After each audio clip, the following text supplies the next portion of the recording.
जंतर मंतर पे आके ये मालूम हुआ कि यहाँ जो पहलवानों का है मसला, उसके लिए कोई पॉलिटिकल सपोर्ट किसी तरह से किसी ऑपोजिशन पार्टी का नहीं दिख रहा हमें।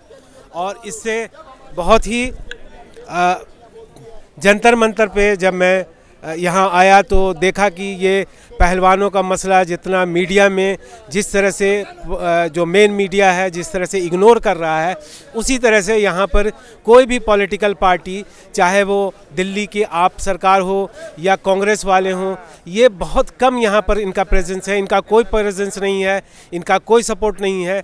और लेकिन यहाँ की जनता, यहाँ के लोग, बहुत सारे लोग हैं जो इनके सपोर्ट में है। हो चुके हैं हमारे देश के प्रधानमंत्री धृतराष्ट्र हो चुके हैं और इस समय वो कुंभकर्ण बन चुके हैं। जैसे कुंभकर्ण को सोने की आदत पड़ गई थी, ऐसे वो कुंभकर्ण की तरह सो रहे हैं। और कल हम अपना नारी शक्ति का प्रदर्शन कर कर वहाँ पे प्रधानमंत्री का आंख खोलने का काम करेंगे। जो भ्रष्ट सरकार है, हमारे देश की बेटियों को जो न्याय नहीं दे रहे हैं, इनकी आंख खोलने का हम प्रयास करेंगे। नारी शक्ति जगाने का कार्य करेगी। नारी शक्ति की बात करें, महिला सांसद जो भाजपा की है वो सब भी कहाँ समर्थन में आ रही है? देखिए, हमने आपको पहले बताया है, धर्म और अधर्म की युद्ध हो गया है। अब यहाँ पे हमारे देश की बेटियों की सम्मान का और मान का विषय बन गया है। और आपको ये बता देना चाहते हैं, आपके दर्शकों को बता देना चाहते हैं कि आप कल अपने देश की बेटियों की आन बान शान के लिए संसद का घेराव करने के में पूरा सहयोग दे, क्योंकि आज अगर इन बेटियों को दबाया गया तो आने वाले हमारे जो वर्तमान है उसमें हमारे बेटियों के ऊपर बहुत ही ज़्यादा शोषण हो सकता है।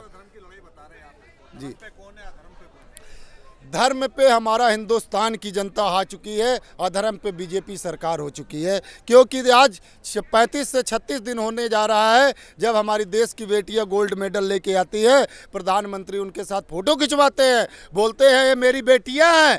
लेकिन आज 35 से 36 दिन हो गया, यहाँ सड़कों पे बैठी हैं। और ये अधर्मी प्रधानमंत्री को समझ में नहीं आ रहा है, उनको आकर इनसे माफ़ी मांगना चाहिए। मैं आपको बता देना चाहता हूँ, ये प्रधानमंत्री का अधर्म ही दर्शाता है कि वो इस समय उनका दिमाग काम नहीं कर रहा है। विनाश काले विपरीत बुद्धि, विनाश काले विपरीत बुद्धि। और हमने कक्षा 3 में पढ़ा था, अंधेर नगरी चौपट राजा टके शेर बाजी टके शेर काजा। बीजेपी में जितने भी नेता हैं और जितने भी लेडीज़ हैं, नेता है, सांसद है, विधायक है, सबका जमीर मर चुका है। जैसे कौरवों का जमीर मर चुका था और उसी धरती से ये बेटियां भी आई हैं। एक प्रकृति भी परिवर्तन करती है। एक बृजभूषण शरद सिंह को अरेस्ट नहीं किया जा रहा है और छोटे अभी गरीब SC OBC अगर कोई दबा कुचला हो, बुलडोजर धड़ धड़ धड़ धड़ धड़ धड़ धड़ धड़ चलता है। तो यहाँ पे इनके बुलडोजर का तेल खत्म हो गया है। यहाँ पे हमारी देश की आन बान शान, आज हमने सुबह यहाँ पे आंधी तूफान आई, मेरी बहनें पानी निकाल रही थी, उनके ऊपर टेंट गिर गया, उनके ऊपर ये देख रहे हैं इतने बड़े बड़े लोहे के एंगल लगे हुए, गिर गया। उन बहनों के आंख से आंसू भी निकल रहे थे और गद्दे उठा रहे थे। यहाँ पे 200-250 की 300 की संख्या में हम टेंट पे सारा टेंट उड़ गया। ये हिंदुस्तान की जनता देख रही है। ये मोदी जो कुंभकर्ण की नींद में सो रहे हैं, उनको अपील करता हूँ कि जल्द से जल्द उठने का कार्य करें और इन बहनों को न्याय दिलवाएं। कोई भी पॉलिटिकल पार्टी, चाहे वो दिल्ली की आप सरकार हो या कांग्रेस वाले हों, ये बहुत कम यहाँ पर इनका प्रेजेंस है। इनका कोई प्रेजेंस नहीं है, इनका कोई सपोर्ट नहीं है। और लेकिन यहाँ की जनता, यहाँ के लोग, बहुत सारे लोग हैं जो इनके सपोर्ट में हैं और बोल रहे हैं और मोदी जी से बार बार रिक्वेस्ट कर रहे हैं, बीजेपी के महिला सांसदों से रिक्वेस्ट कर रहे हैं कि आए और इनका मसला सुने और बृजभूषण सिंह को बर्खास्त किया जाए, उस पर एक्शन लिया जाए।